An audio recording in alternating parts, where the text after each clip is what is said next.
Et coup de projecteur ce soir sur la musique nigériane. Vous vous rappelez sûrement de la star internationale Fela Kuti. Ses fils continuent de faire vivre sa mémoire. On écoute tout de suite. For Africa, borderlines to keep us forever separated. Africa for Africa. As Africans, we must love Africa. Hey. Africa for Africa. As Africans, we must care for Africa. Hey. Africa for Africa.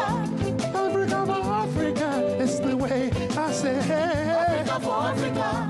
Africa for Africa is the way I say. Africa for Africa. Voilà, et Louisa Abrit nous a rejoint en plateau. Bonsoir Louisa, pardon, que je n'écorche pas votre nom. Alors on a tout de suite envie de danser. Hein. C'est une vraie capsule de joie auditive, on peut le dire. Hein. Et depuis Fela Kuti, cette légende de la musique nigériane, ses concitoyens sont vraiment partis à la conquête du monde musical. Alors qu'est-ce qui explique justement cette effervescence artistique qui s'est concentrée surtout autour de Lagos, la capitale économique du Nigeria? Il y a plein de raisons. Moi, je pense que l'une d'entre elles, c'est sûrement une des plus de 500 langues qui sont parlées au Nigeria, comme par exemple le Yoruba, que Fela Kuti mélangeait à l'anglais dans ses textes. Et j'ai appelé justement cet après-midi Ricky Stein, le manager historique de Fela Kuti, qui confirme un petit peu ma supposition. On l'écoute.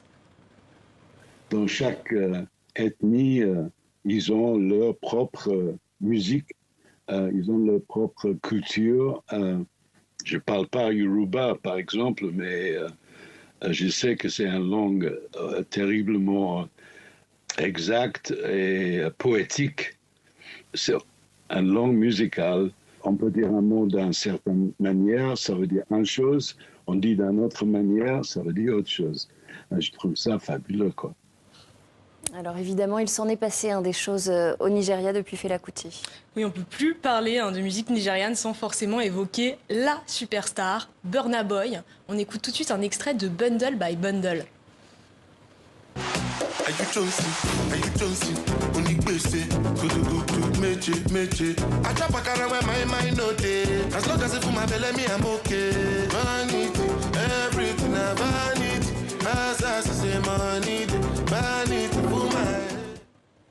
Voilà, vous entendez, c'est vraiment un mélange de rythmes traditionnels du continent et de pop, d'électro plus contemporain.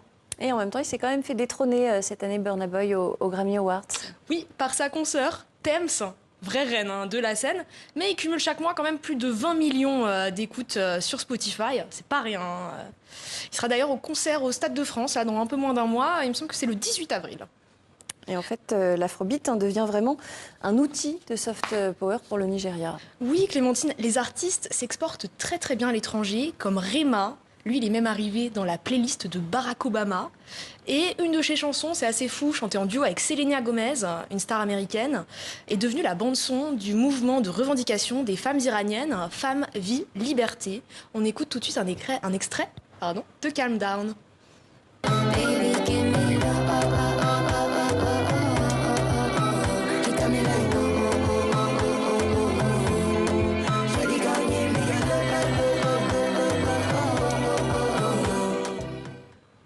Voilà, et Rema sera bientôt en concert à Paris, à Bercy, fin juin. Alors attention, Louisa, ce qu'il faut dire, c'est qu'économiquement, on n'y est pas encore tout à fait encore. Oui, le secteur est dynamique, mais c'est encore un petit peu chaotique et pas très bien régulé.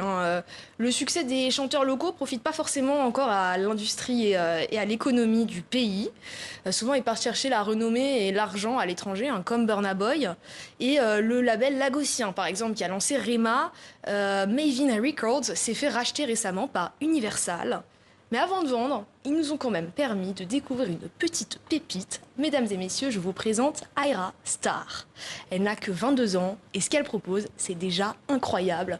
On écoute tout de suite un extrait de son dernier duo avec la star francophone Aya Nakamura.